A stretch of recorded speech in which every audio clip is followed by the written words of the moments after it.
भक्ति शक्ति और आध्यात्मिक परंपरार पर्व झामु यात्रा ओडिशार एक प्रमुख आध्यात्मिक और पारंपरिक पर्व मध्य झामु यात्रा अन्यतम। पारादीप वृंदावन कॉलोनी रे रहिथिबा मां मंगलांक पीठरे झामु यात्रा रे सामिल हेले हजार हजार मानसिकधारी श्रद्धालु। एही झामु यात्रा रे पाटुआ निया कुंडरे चाली निष्ठार सह देवी को पूजा करिथांती, जहा विश्वास और मानसिक पूरणर प्रतीक भाव में भक्त और भगवान मध्य रहिथिबा आध्यात्मिक भावना और मातृशक्तिर महान परंपरा भाव में भक्त और मां पाखरे मानसिक करिथांती। काकटपुर मां मंगलांक पीठ ठारू आरंभ करी विभिन्न शक्तिपीठरे एही झामु यात्रा पालन होइथाय। काकटपुर मां मंगलांक पीठरे जेउ भली वैदिक रीतिनीति रे मांक झामु यात्रा हुए, ठीक सही भली पारादीप वृंदावन कॉलोनी रे रहिथिबा मां मंगलांक पीठरे झामु यात्रा पालन करा जायथाय।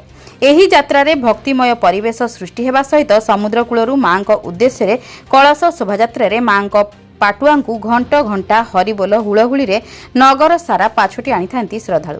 कलश शोभायात्रा मां पीठरे पहुंचवा परे झामु यात्रा आरंभ होइतला। चलित वर्षर झामु यात्रा रे हजार हजार संख्यार श्रद्धालु सामिल होई मां झामु यात्रा दर्शन करथिले।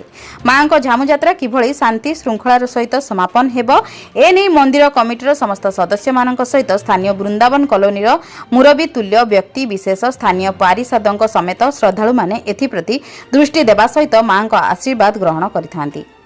जगतसिंहपुर संतोष मलंग रिपोर्ट, जन अधिकार लाइव।